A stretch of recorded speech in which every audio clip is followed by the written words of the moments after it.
যাদের নাম বা পদবিতে গণ্ডগোল আছে, অর্থাৎ 2002-এ দেখা যাচ্ছে পদবি লেখা আছে বন্দ্যোপাধ্যায়, কিন্তু অরিজিনাল পদবি হচ্ছে ব্যানার্জি। কাউর হয়তো দেখা যাচ্ছে রায় হবে, কিন্তু রয়েছে রয়। তো এই রকম যে ভুলগুলো রয়েছে, আর নামেরও ক্ষেত্রেও এই রকম যে ভুলগুলো রয়েছে, সেই ভুলগুলোকে সংশোধন করার জন্য বিএলওদের কাছেই আপনারা আপলোড করাতে পারবেন প্রকৃত নথি দিয়ে, যে আপনি ব্যানার্জি, আপনি বন্দ্যোপাধ্যায় নয়, আপনি রায়, আপনি রয় নয়।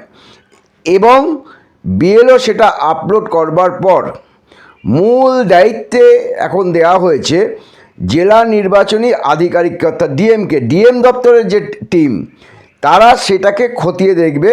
এবং খতিয়ে দেখার পর তারা যদি সুনিশ্চিত হয় যে প্রযুক্তিগত কারণেই একটা ত্রুটি, তাহলে কিন্তু আপনাদেরকে হিয়ারিংয়ে ডাকবে না। এবং 13 লক্ষের কিছু বেশি আবেদনকারী সম্পর্কে নিশ্চিত হয়েছে নির্বাচন কমিশন যে প্রযুক্তিগত কারণের জন্যই এই ভুলগুলো হয়েছে, এবং তাদেরকে কিন্তু হিয়ারিংয়ে ডাকবে না। কাজেই এখনও পর্যন্ত এই ধরনের ভুল যাদের আছে, তারা বিএলওকে দিয়ে আপলোড করিয়ে নিন। এবং যদি করিয়ে থাকেন, তাহলে আপনি সুনিশ্চিত যে আপনাকে ডাকার সম্ভাবনা কম। আর যদি না করিয়ে থাকেন, তাহলে অবশ্যই সেটা করিয়ে নিন।